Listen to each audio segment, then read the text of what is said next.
All right, what's going on, everybody? My name's Eric. This is Alamo City Agenda, and we have our first guest today. It's Frank Ramirez. You are running for District 118, right, sir? That's correct. All House District right. 118. Yes, sir. Can you kind of give people an idea about um, how big 118 is? How big is It's too big. it? So we go from 90 West and 1604, south all the way down the county line, Somerset, Lytle, Von Army, the Harlandale Independent School District area, so the south side. And we have south side proper, and we go all the way up to St. Hedwig, China Grove, Randolph Air Force Base, Judson High School, and also Madison High School, as we've just adopted them after redistricting. And so this is actually an old map.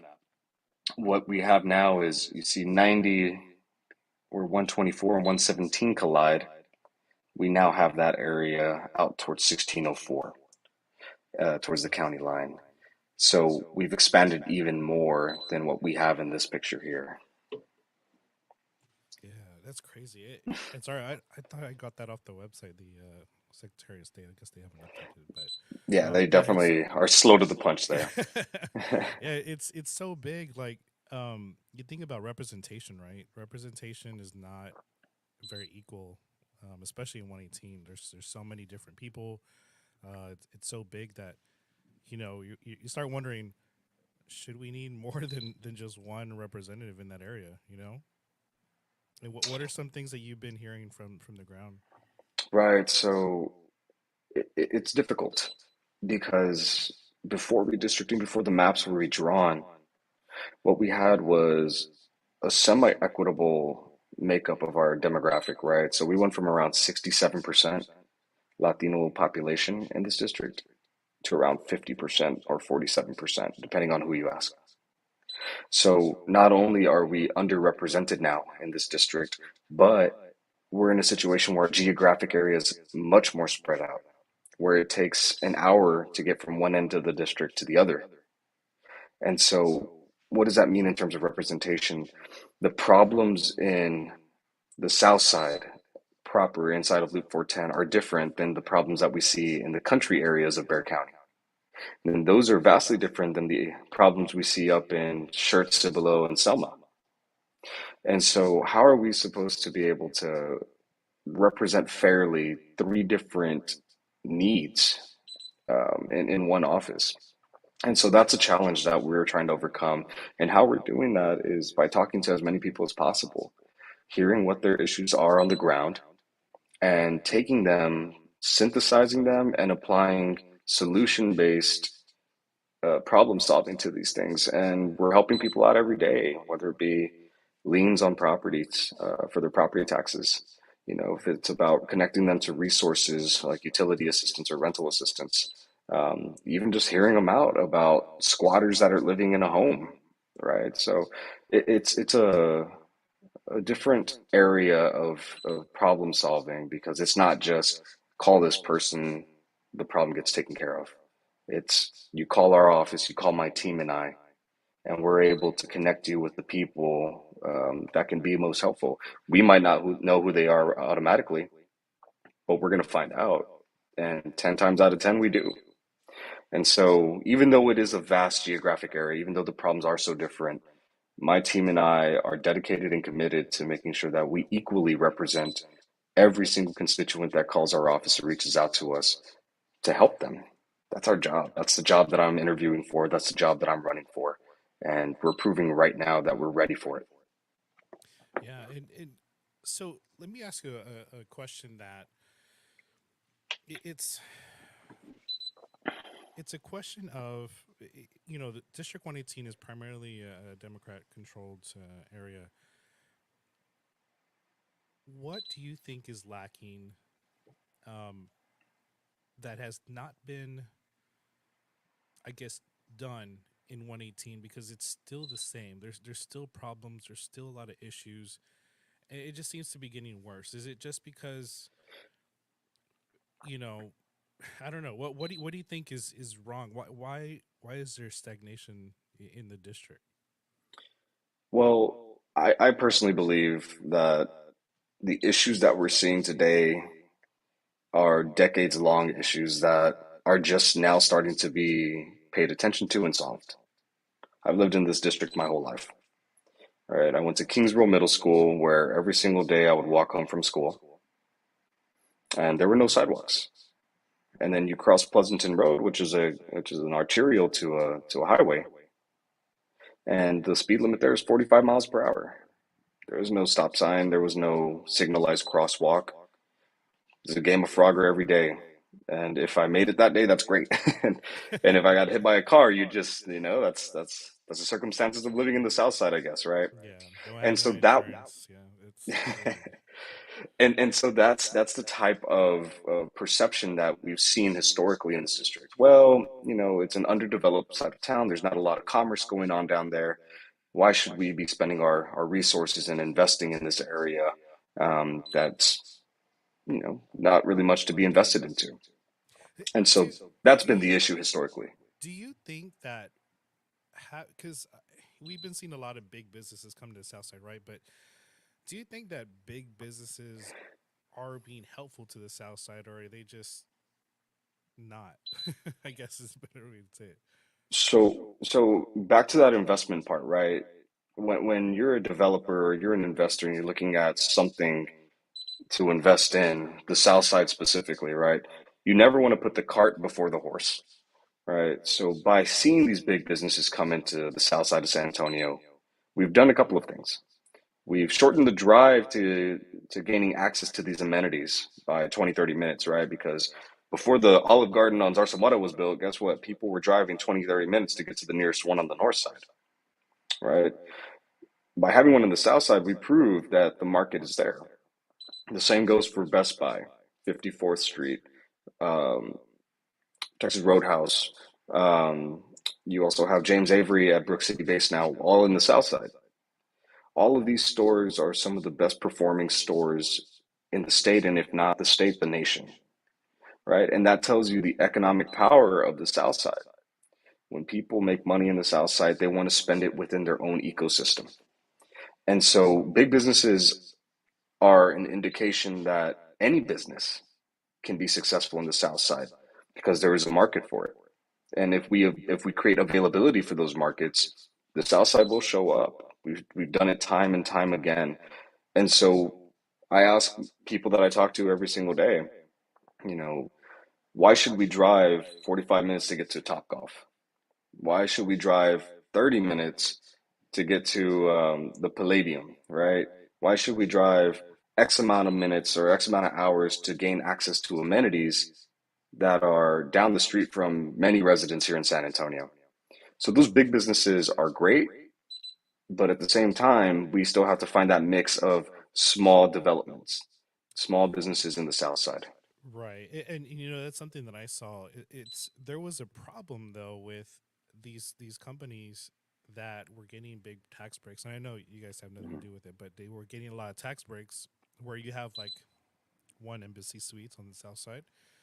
They got basically tax free, and you have another one that's on the north side that's giving like about a $700,000 in property taxes. So then who's having to foot the bill is the residents, and so that's a big problem I think in my book to where these businesses are getting these tax breaks. Yeah, maybe there might be some type of employment, something like that, but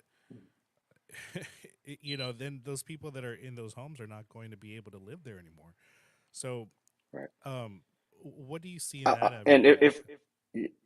yeah, on that, right, I think that any type of tax break that the city of San Antonio implements onto a new upcoming business or it's a TERS, or in these cases, right, more than likely they're going to be businesses found in a regional center, right? So where you can live, work, and play with the idea that the concept of a pearl or the concept of a La Cantera is possible in any of these areas, right? So in the South Side, we have Texas A&M San Antonio and Brook City Base, which are, they're going to be shining lights of the South Side at some point here in terms of development and amenities.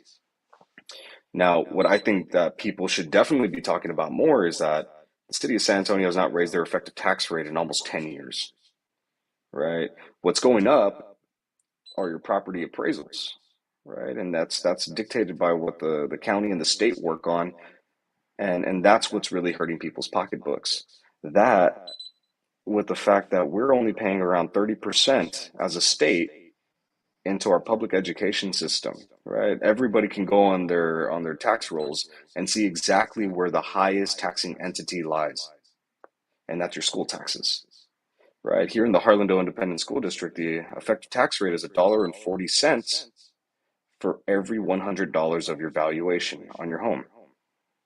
So if you have $100,000 home, which I, I beg to and try very hard to find $100,000 home today, Yeah. you're already paying $1,400 on school taxes alone.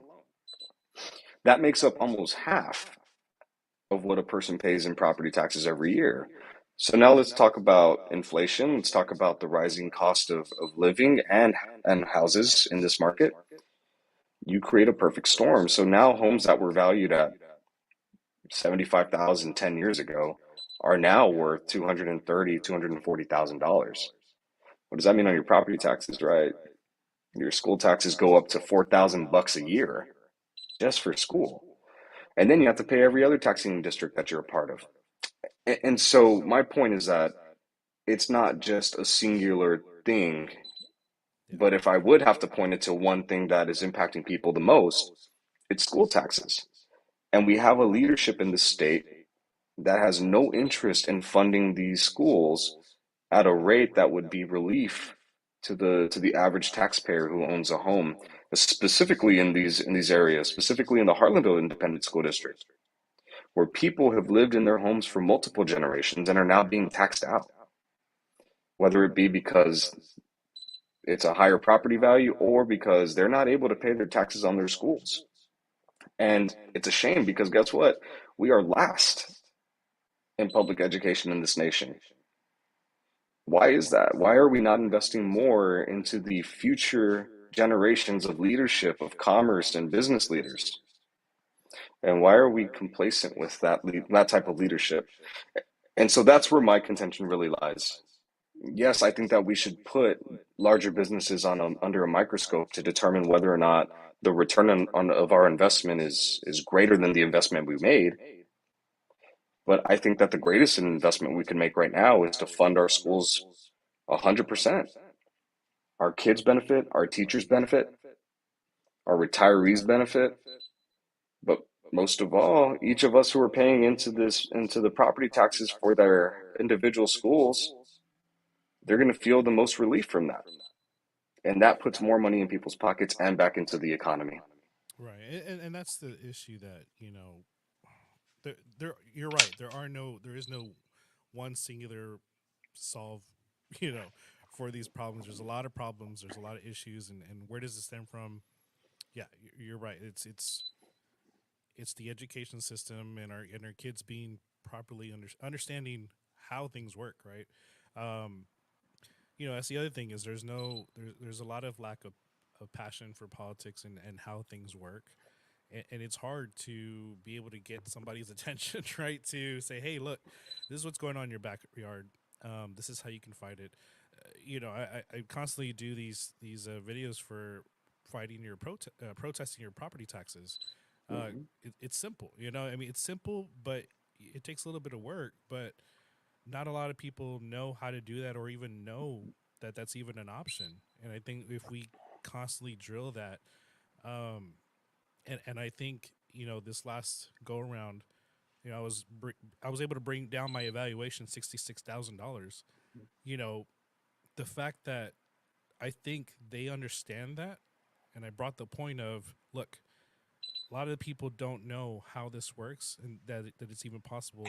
You can't blame that on us. Like it's hard for us to even think about that, and all they're thinking about is money signs. Okay, this is how much the property is to sell for. But the reality is that like I told them is 47% of the homes purchased last year were from corporations and LLCs. That's not good, especially for the average person that's trying to make a living. So, but yeah, Yeah, and I'll say this, Eric, right? It's important to remember that a lot of these homes that were developed post World War II, right? Because there was a booming generation of people coming back home from the war. They needed a place to live. A lot of these were made by us, right? And made by the people who live in these homes. As a matter of fact, my father built the house that I grew up in, right? And so you're correct. A lot of corporations and a lot of entities are taking the helm of building homes, and then we see them starting prices right now at market value at $280,000 on average here in San Antonio. And so it does get a little hard to swallow that pill, right? We understand that there are issues here, but I'm fortunate that my experience has led me to kind of navigate the development process and the zoning process and the planning process to understand how we can responsibly do this. Because there's no ifs, ands, or buts whether or not the city of San Antonio is going to grow to 3, 4 million people in the next 20 years. It's just a matter of when. Is it 20 years or 25 years at this point? And so, are we going to be prepared for that whenever that time We're not comes up? even prepared now. Our infrastructure is not even like prepared. Like our roads are trash. I mean, it's we're growing so large that we're not even taking care of our own backyard. Look at the west side. Look at the south side. Like Mhm. you said, no sidewalks. Right, and that has to do with historic marginalization, right? The city council and the city proper have inventory over all of the roads, sidewalks, driveway approaches, drainage, whatever you can think of, right? That falls within the city. It wasn't until 1978 that we had actual independent districts, which we could each have representation based off of geography. In our entire governmental history at the city council, it's always been where we see the trends of development occurring, right? So, where do you think 10 people were elected from in this city previous to 1978? The north side. Yeah. That's where the most investment was made because that's where the representation lived. And so we have decades, maybe even a century of disinvestment to follow up on. And it wasn't until 2017 that the city of San Antonio passed its first equity based budget, where we started seeing more money get funneled into those marginalized areas of town for those types of improvements, infrastructure, for community health, to address all the things that we have just been at a gap historically. And so I'm not in a defense mode with this. I'm just saying that the work takes time to be done to undo tens, maybe hundreds of years of marginalization, disenfranchisement, and underinvestment in our own communities. My street being one of them. Yeah, and I mean, you see it in some of the documentaries about people asking Latino voters, especially here in San Antonio, way back in the '70s. They ask them if they're going to vote, and they're like, "Why? Nobody's going to hear me." It's the same issue today. When I went door knocking, same thing. Why nobody's going to hear me? Nobody's going to listen, and Yeah. turning that stigma. I mean, that was 40 years ago, and it's still like that today. So I mean, you have the lack of confidence in state leaders and local leaders and country leaders, but it's about turning around. And what do you plan on doing on turning things around, because things are very polar right now, especially locally. Things are very polar, and there's a lot of tension between especially the parties, and lack thereof other parties as well. So what do you envision that you would like to see to ease that tension, to kind of bring things back civil, I guess? Yeah. And I think the easiest argument for this is that we need to start not thinking about whether somebody's a Democrat or a Republican. No, no, make no mistake. I am a progressive Democrat. I am somebody who believes that our teachers should be taken care of. I'm somebody that believes that healthcare access shouldn't determine whether or not you're able to put food on the table or get access to healthcare. Right? I believe that there's common sense ways to approach that. But even more than that, identifying and solving the issues of our time that don't have any type of partisan ticket behind them. I want to make sure that my two nephews who go to the same elementary school that I went to come back home safe at the end of the day. What does that mean? It means, hey, instead of allowing an 18-year-old kid with a history of mental health issues to gain access and purchase high capacity magazines and AR-15, maybe that shouldn't be allowed. Let's push that age to 21. I believe that no matter what the temperature is outside, if it's too hot or too cold, that our light should stay on, and that 300 people shouldn't have to die in order for this to become a problem in a first world country. I think that we all deserve to have lower property taxes as long as we're prioritizing the things that really matter and not spending billions of dollars on vanity projects like the governor of this state is doing at the border, or even doing with the National Guard or the Texas State Guard. And so those are things that don't have Republican or Democratic implications. These are things that people want to see to improve their quality of life.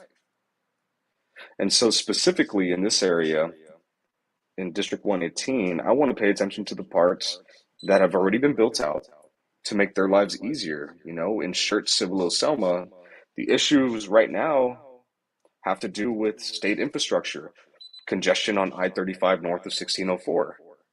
If you're sitting in that traffic at 4 or 5 o'clock, you're not getting home till 7. And that's a problem. And so we need to start thinking creatively about how to address that. In the South Side, I can't tell you how many times I've talked to people who said, "Where's an HEB south of 410? Where is there a hospital system south of 410? It is easier to drive to Pleasanton, Texas, and get groceries or go to a doctor's appointment than it is to be in my own city at some point." And so those are the preeminent issues that I'm hearing on the ground. And my job is to not say, well, having an HEB outside of 410 is a Republican issue. I can't do that because I'm a Democrat. My job is to make sure that the most people in my district have a quality of life that we can all be proud of. And that starts by having real conversations with real people at their doors.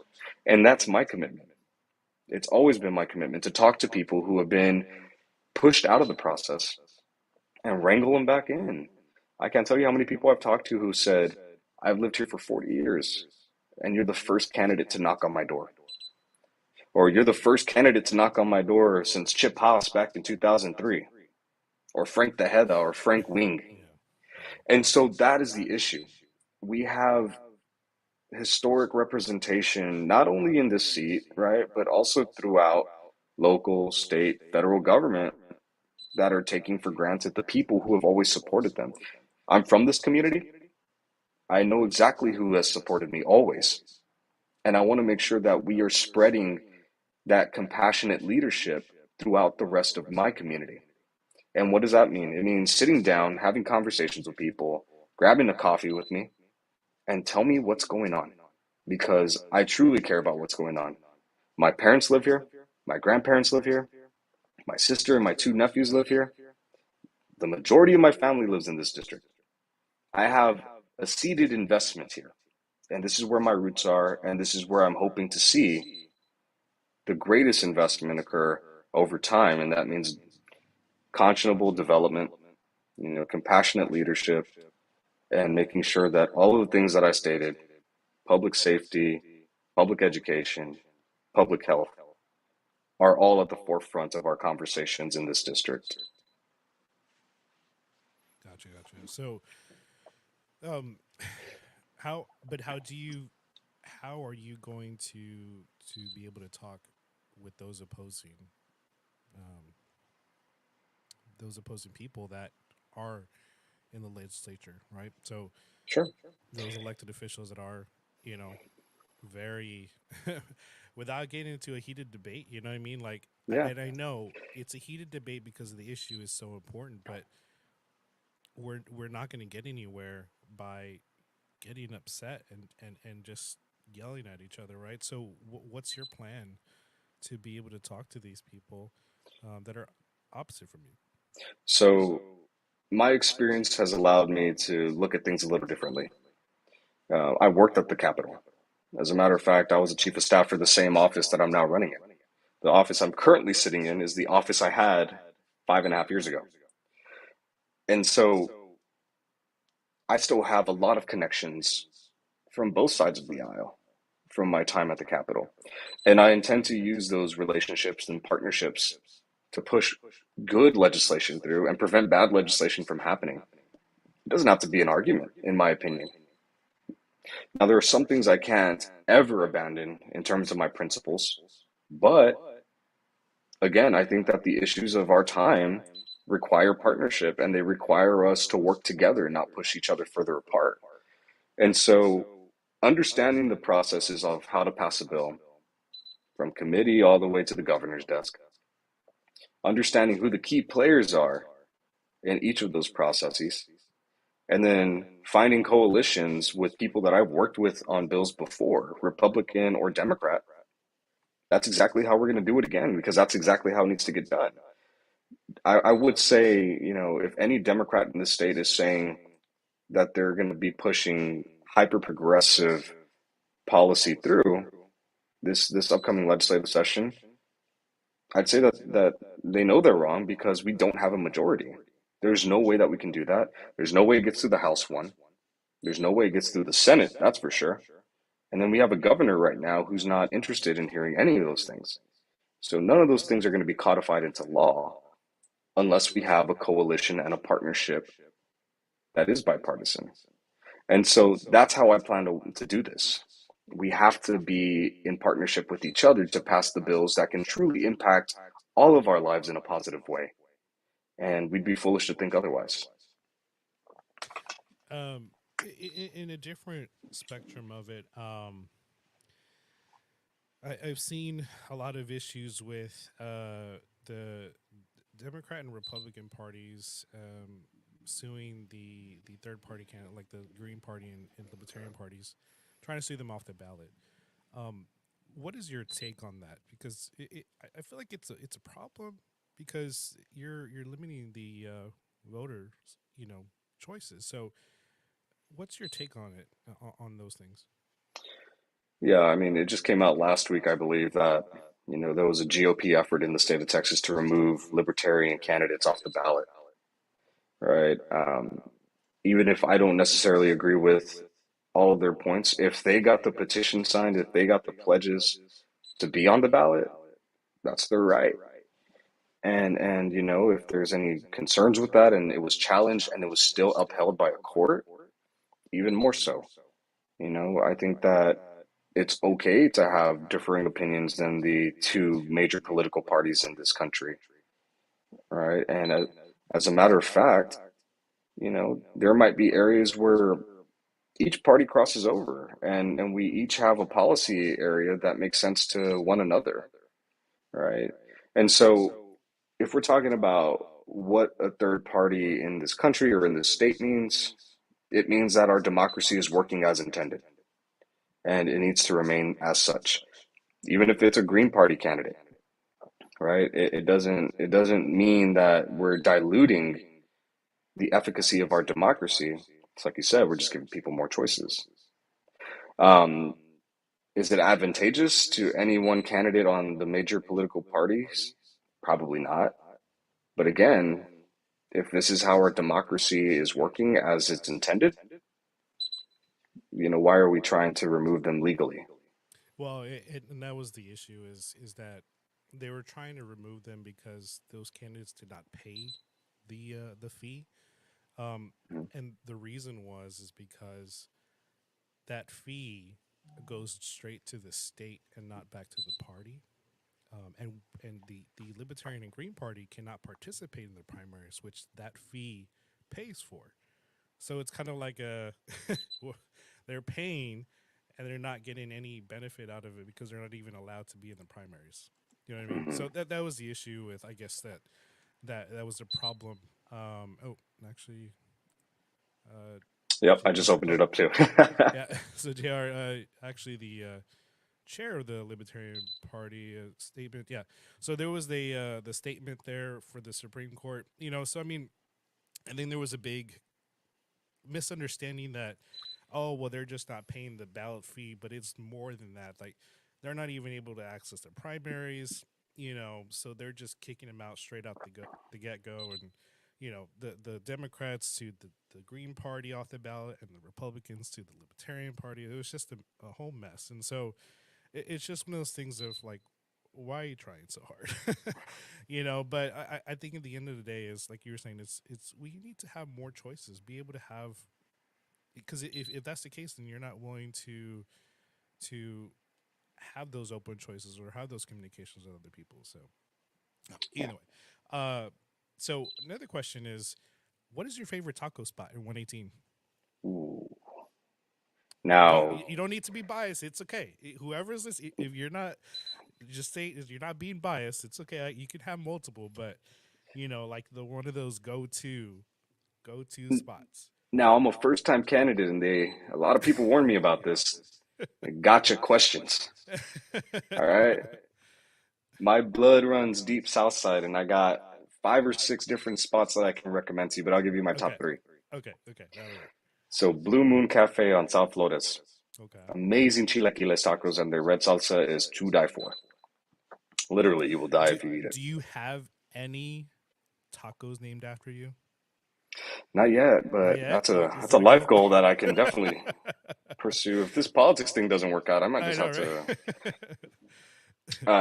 I would say that my second spot, and this is in no preferential order, of course. Yeah. Okay. Um, El Sol, which is right across the street from Harlandale High School. They have you get a bean or a bacon and egg with ranchera salsa. That's the perfect taco.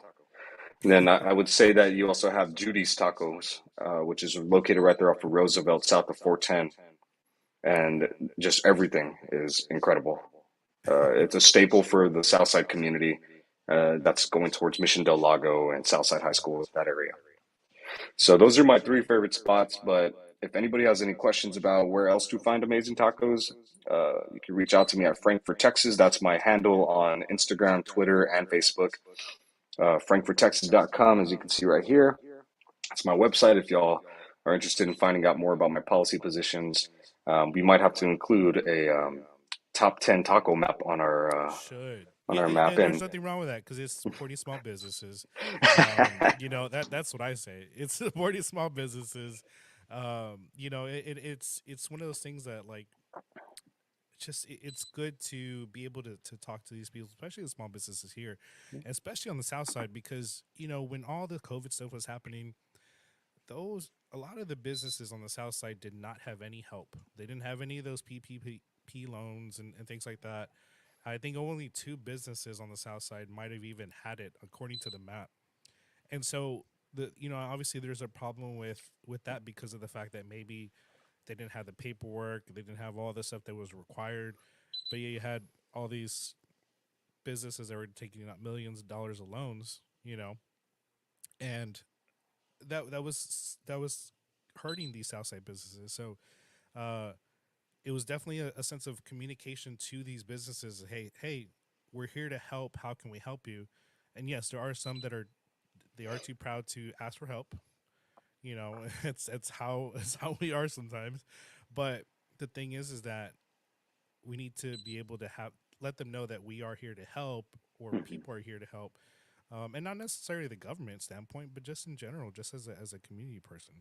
So well, on that note, really quickly, just a quick shout out. So on in the south side, we had a shop called Folklores Coffee Shop. mm, All right, so Folklores, I just recently learned that Tatu Herrera and his wife were involved in a very serious accident this past weekend. And Tatu was the lifeblood of that shop. And he's even out there managing, he's out there working, and so I also want to give a shout out to their business. If y'all are in the area to pick up a Folklores coffee, get out there, support their business. They can really use it right now as the head of their business is currently out of pocket. And so that would be my ask, and that's exactly the type of community that we have here in the South Side. yeah, Whenever we see something happen like that, somebody who's giving back so much to our community already, we huddle around and we take care of them. Yeah, and they did post their Cash App. So Emily did post a Cash App. So please, if you can, just donate whatever you can. They, I ran into them um, during the pandemic. We were doing the food boxes and stuff like that, and Hmm. they were always on top of everything, just helping out as much as they can, delivering food for seniors, um, all these things. So yeah, definitely, I agree. Yeah. Um, what's one of the things that you want to first accomplish that you want to try to tackle if you do get into office? Financial literacy. So right now, the state of Texas doesn't have any requirements in the high school or collegiate levels as a part of their core curriculum to even discuss financial literacy, credit, pulling out lines of credit, loans, predatory loans, any of those things, right? How to open a bank account, how to Yeah. write a check. And so that's one of the things that I want to explore first, right? Is what that would look like either at a high school level, preparing kids to go into college, or at all public universities in the state of Texas offering financial literacy courses to incoming freshmen. Right. That's huge to me, right? Because on the tail of President Biden's announcement of $20,000 of loans being forgiven, we have a large population of people that are going to be positively impacted by that, right? Either removing two-thirds of their loans, like I've heard so many times. I can now save for a house, or I can start saving for college for my son or daughter, right?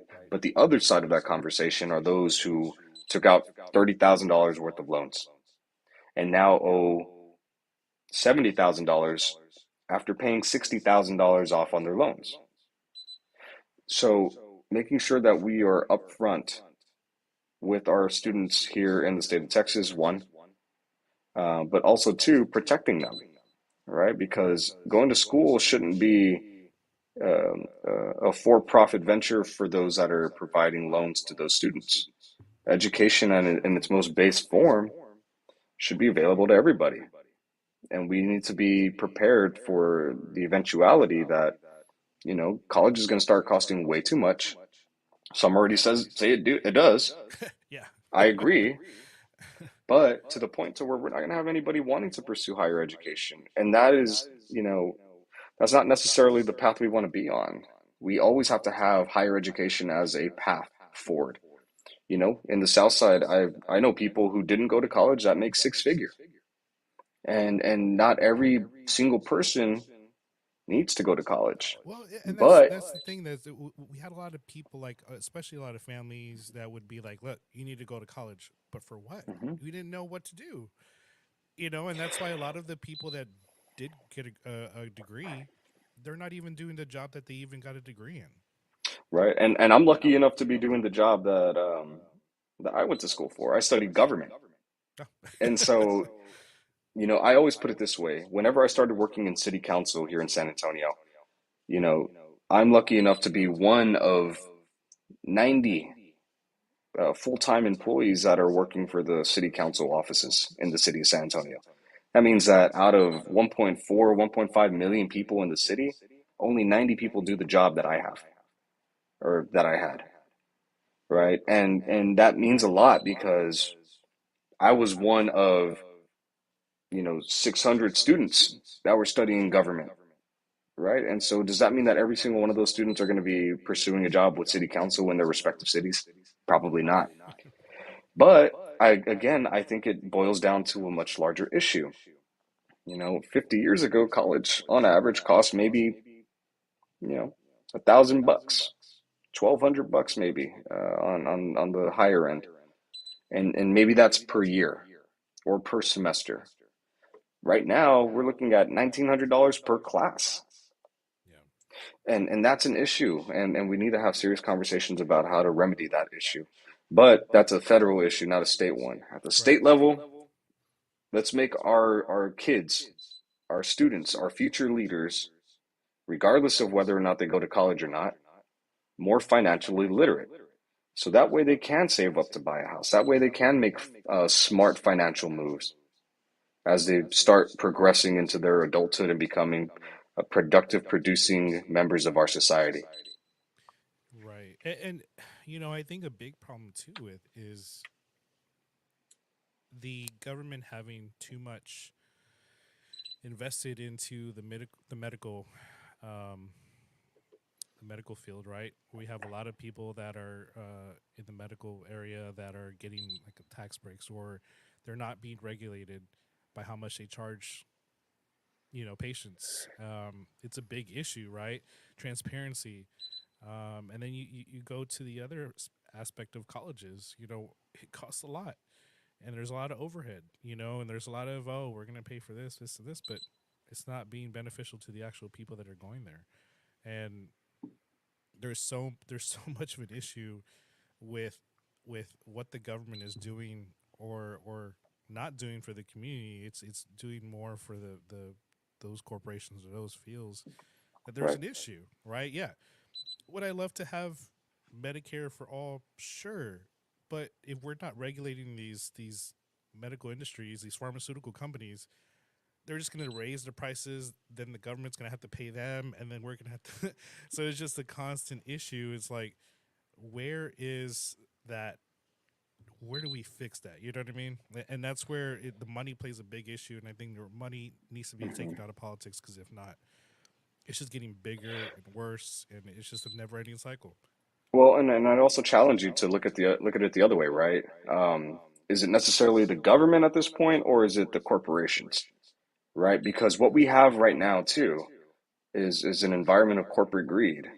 People are saying gas is at its highest it's ever been, right? But the price per gallon was the same, or price per barrel was the same as it was 5 years ago, Right, right, right? So, but we weren't seeing $4 or $5 gallons of gas at the pump. On that end, whenever we did hear that the president was going to sign an executive order eliminating debt for students who had $10,000 or $20,000 with Pell Grants, everybody was in an uproar, right? Well, why are we doing that? These people should be paying their own way, X, Y, and Z. Okay, but then let's talk about corporate welfare, right? Let's talk about the multiple billions of dollars over the past which they shouldn't decades, have done. They shouldn't have right? done that. Bailing people out, the automobile industry, the banking industries, right? I don't think that a lot of people were talking about PPP loan forgiveness to large businesses over the pandemic, Yeah. right? And these were to the effect of $20 billion. Even individual politicians who had Right. small businesses were getting upwards of $1 million of loans forgiven. And not any, I don't remember hearing too many people being outraged about that. So whenever it's for the 1% or the top 5% of income earners in this country, that's a write-off. But whenever it affects the middle class and lower class, now it becomes an issue. I think that we as a country are going the wrong direction as to who we should be really aligned with. We should be aligned with our communities, our neighborhoods, the people that have supported us, and maybe not the shell corporation that brings in $100 billion a year. Right, right, and I totally agree with you. The corporations should be held accountable. I'm just saying that the government lets a lot of these things get through. You know what I mean? Like with all these donations, with um, the campaign campaign donations, and hey, and we've seen it in documentaries. We've seen it Hmm. constantly where like, well, we need to cold call these people, and hey, what are you going to do for me, and what are you going to do for it's just a never ending cycle that's been implemented for the past 40 years, and we need that changed, Yeah, and unfortunately, we have a leadership at the state level where spending is almost at its most rampant because there's no accountability necessarily or any limitations. You were able to raise $1 million for this seat, right? Right. And historically, if you raise 20, $30,000 off of plate sales, off of asking your mom and dad for a little bit of cash on the side to the effect of 250 bucks, and you get enough of those and you can raise the money to win this seat. Now, you know, I look back to my special election last year, right? My opponent raised $800,000 for this seat. What does that do to this seat? What does that do to the people here, right? It tells them that money is what motivates people to get involved. And the turnout And wasn't that great. The turnout turnout was was 11,000 yeah, people. 11,000. That's about the city election, you know. But And, yeah, and, and that's the issue. yeah, yeah. But So I agree that's with you. I think that we have to be talking about campaign finance reform. I right. think we need to be really talking about dark money packs and where people are getting their money. Because if 26 individuals in the state of Texas are able to raise and spend $56 million dollars in the state on the political process to protect their interests, we know exactly what's going on. Right. But how do you combat that though? Because you're going to have a lot of people, regardless of what party you're in. Well, I'd say really, I mean, really the focus right now is like on Democrat, Republican, but it's the constant argument is, well, we got to win. That's politics. You know, to me, that term is almost like the boys will be boys kind of term. No, we got to change that mindset. That shouldn't be how politics is run. Right. So so we need to, as a collective, be able to vote for people who are against a pay to play kind of program, right? And that's really what it is. You have to pay for the elections. You have to pay for to get into even run. The amount to join is a lot. It's 750, right? So is it still 750? So 750 for House, like 5,000 for Senator, I believe, right? It's just ridiculous. So you have to have that money already set up to begin with. So it's not Right. even for And regular people who are, hey, I want a community activist wants to some change. It's already set up for people who have money. I'm not saying you. I'm just saying, I know parties usually either pay for the fee or by fundraising, but that's I just will to tell you put that your they do not. well, yeah, no, I'm just saying like sometimes like, but the fundraising but that's just to throw your hat in the ring. Yeah, and It's a look, lot. the system is created and was created and still persists Right. to keep the middle class and lower income people out of these seats. It's a given, right? If you're not an independently wealthy person doing this, you're not going to survive. There's no way you can, right? And that's by design because they don't want people like myself who aims to be the youngest legislator in the state of Texas, who wasn't born into a millionaire family, who doesn't have $1 million handy, and who has to work hard to get the money that they do have. They want to keep them out of that process because they know that we're here, that I'm here to work to Right. change that. Right. And so that goes back to the hegemonic preservation, right, of the elite, of the people who actually run the state. And I want to work hard to talk about campaign finance reform here at the state level, right? I want to talk about term limits for those, and if not a term limit, then an office holder limit, because I don't think it makes sense to have people who are 75, 80, 85 years old dictating policy that they're not gonna see in the next 10, 15 years, Yeah. right? And not to be mean about it, but that's just the cold hard truth. And so, yeah, this system is not created for people who don't have a leg up. And Right. so that's why it requires bold leadership. That's why it requires taking risks. I took a risk doing this. I left my job last year to do this, and I didn't know what was going to happen, but I knew it needed to happen.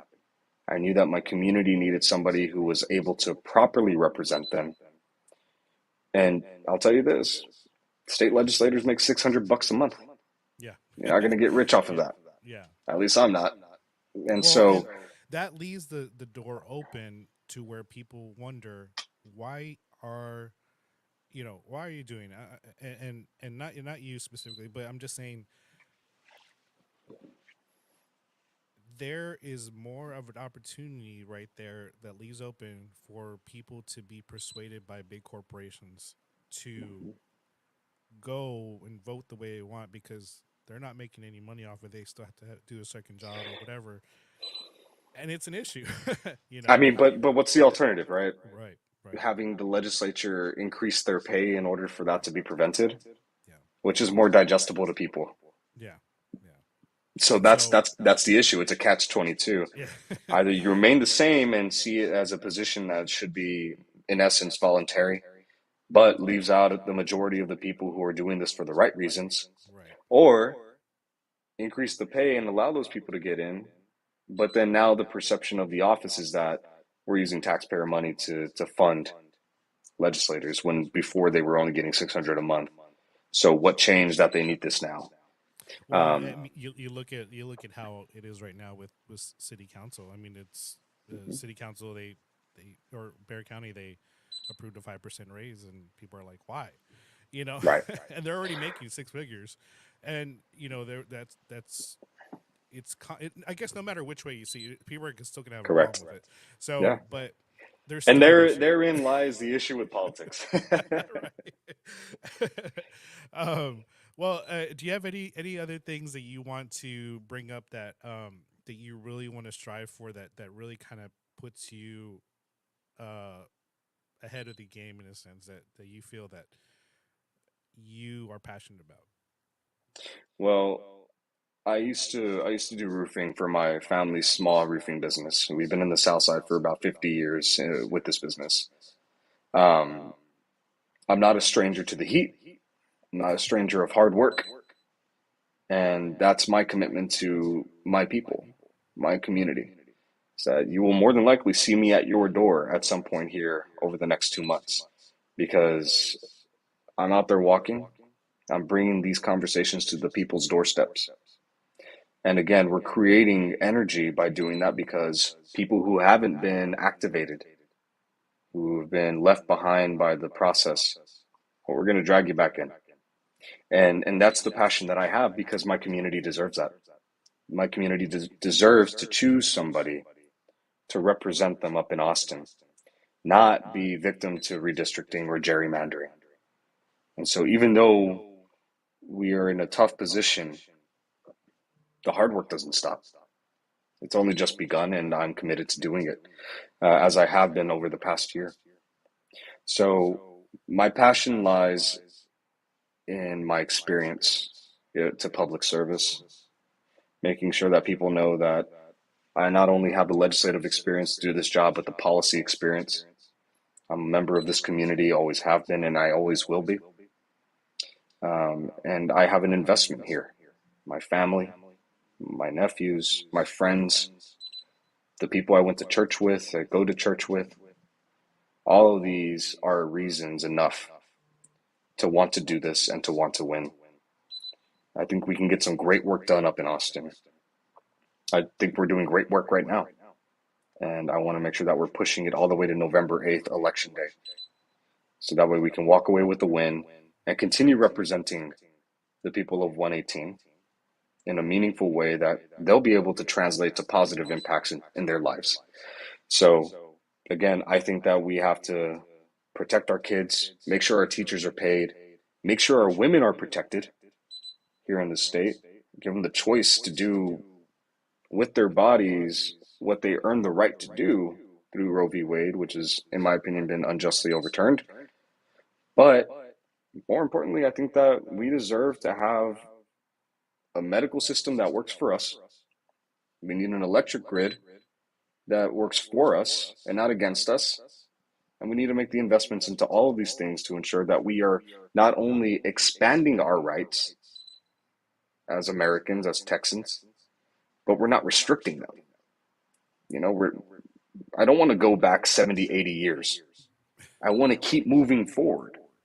And that means creating more rights for people, not less. That's why I'm doing this. And to anybody listening out there, I hope I can count on your support, whether that be you knock on a door for me, make a call, shoot a text, make a financial contribution to our race, whatever that looks like, whatever you're comfortable with. If you want to be a part of this team, you are a part of this team. And I hope that we can count on y'all support. And Eric, I want to say thank you for giving me the opportunity to come out here and speak. It's always a pleasure, and I always want to share my passion for the South Side and why I'm doing Of this. So course. thank you. But Yeah, man. really quickly, frankfortexas.com. That's my website. And I also want to share my cell phone. If people want to reach out to me personally, want to grab a coffee, if it's after 7 o'clock somewhere, maybe a beer, I don't know. Right. But whatever anybody wants to do, I am as your representative, your future representative, that's the name of the game. I have to sit and listen and hear, and then take what you recommend and put it into action through legislation. So here's my number: 210 885 0374. And if you want to shoot me a text with your name, or if you want to give me a call and leave a message, or if I'm on the other line and I pick up, let me know. I want to make sure that y'all are reaching out and y'all have an opportunity to share your opinion, to have your voice heard, and just let's make politics back to what it used to be, a community driven effort, not one for profit. Yeah, yeah, definitely. And that's something that the conversation of politics could be a little heated, but like we just did right now. I mean, we're able to talk. We're able to like logically think about things and be able to talk. Like it's just not that we have opposing views. I'm just saying that it's just having a good conversation. you know, it's At possible. the end of the day, I promise you, viewers, I do not dislike Mr. Velasquez. He's actually a great no. guy. Yeah, no, and that the thing is that whether or not people have different political views or whatever it is, because I've seen it a lot. It's how you handle yourself, how you're able to talk, and how you're able to, to speak with people in a compassionate kind of way, right? Which I do see that lacking in in a lot of different areas with some people, and it's just something that it's really important. So I thank you for doing that, and thank you for joining. And that's something that I do want to do. I do want to do a podcast, a political podcast, where we're just hanging out, drinking a beer. Because what's wrong with that? You know what I mean? And but because I think people want to see um something relatable. You know what I mean? I think it's relatable to be able to just chill, talk. Nothing like suit and tie kind of thing. Which I know, yes, you were still trying to be a representative and you have to do all these things, but there's some times where the regular voters they just want some chill people. That's all. Like they don't want any BS. You know what I mean? So I mean, you're right on the money there. I mean, I'm not trying to be anybody better than anybody else. I'm trying to make sure that the people without voices in my community have a voice. And they know that could be me because I used to be a person without a voice. yeah, And if I'm in a position to be helpful in that way, even if I'm sweating in my office a little bit, and it might not seem the most professional to some people, that's not my contention. The House of Representatives, you know, gets its name from the House of Commons, right? And more so than anything, that's what I want. I want to make sure that the common people, the yeah, people of our state, of this district, can have a representative who's just like them yeah, and not so far away in terms of finances, or they think that they're better than somebody. I just, I'm just here. I'm present. I'm looking forward to hosting, coffee hours and cafecitos and breakfast with people. I had one on Saturday, and we had 20 residents come out and say hello and hear a little bit more about our race. I look forward to doing more of those because that's really where the most tangible conversations occur, the things that really mean the most. And so I look forward to doing that in a way that's friendly for everybody. yeah, definitely. And that is so true.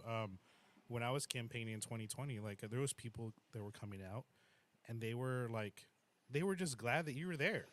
They're glad that people were actually there. But there also is that thing too, which I see some people that are campaigning, they just do it for the pictures, and they leave, and it's not what it should be about. It should be about genuine conversations, genuine like, hey, I want to be here. Right? So that's something that unfortunately there are some that do that, but for the ones that do, like you were saying, like you're doing, like it's good because people want to see that. People want people that are there. So And I think that's like that's it, right? don't care for cameras, you can ask any of my staff. But I understand the importance Yeah, it's a of catch 22. amplifying that. I Uh, understand that, hey, yeah, if people don't see you out there, then they won't know you're out there, and you can't talk to every single person that you want to. I get that. yeah. But I try pretty damn hard to get to every single door that I can, that's for sure. Hey, next time you need to knock on my door. I did get a flyer from you, but nobody knocked on the door. All So right, you're gonna send me a text where your house is. I'm gonna go knock on I it. I'm gonna have a sign. It's probably gonna be one of the only signs in San Antonio that says politicians welcome. So you always have that, right? You always go to a Right, door, no solicitors, no right. politics, and I'm gonna have one sign that says politics welcome. There we So go. that way any politicians are coming in, they better knock on that door. Well, I will tell you this, a bit of good news. My team and I have been out in the field for the past week and a half or two, knocking on doors, talking to people where they live. And we placed our 100th sign on a person's yard, right? And again, these are people that might be Republican, they might be Democrat, I don't know, but they're people that care. Yeah. And I think that even if I've talked to people who had no soliciting, no politics signs up, hey, I'm just coming by to introduce myself. We don't have to talk any more than that. I want you to know who I am. Here's a flyer. If you want to read this, that's up to you, but I encourage you to do it. I'm Frank. I'm running to be your state representative. I don't want to just ask or expect your vote. I want to earn Right.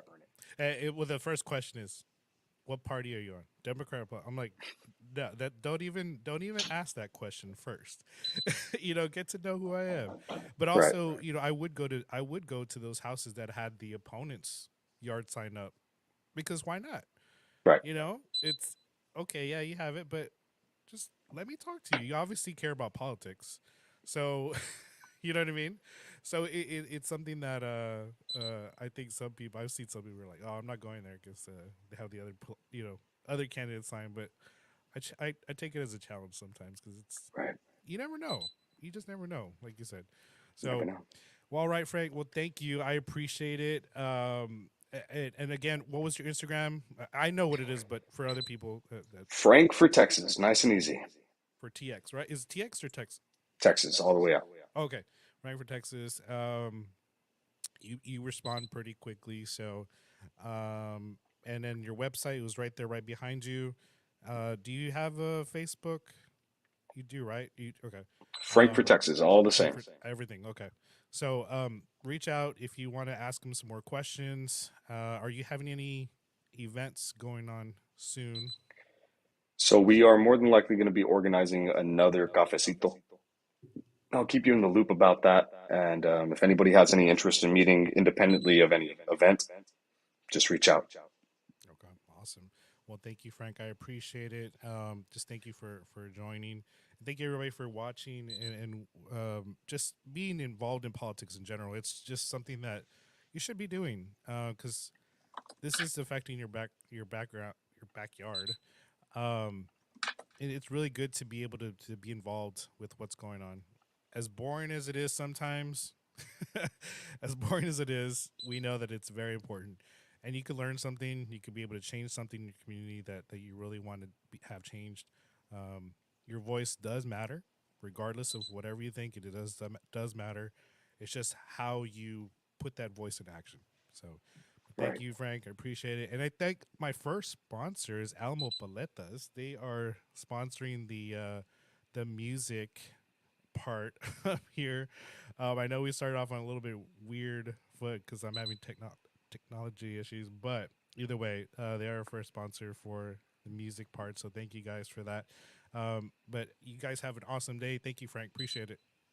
thanks, Eric. You too. And everybody have a good one.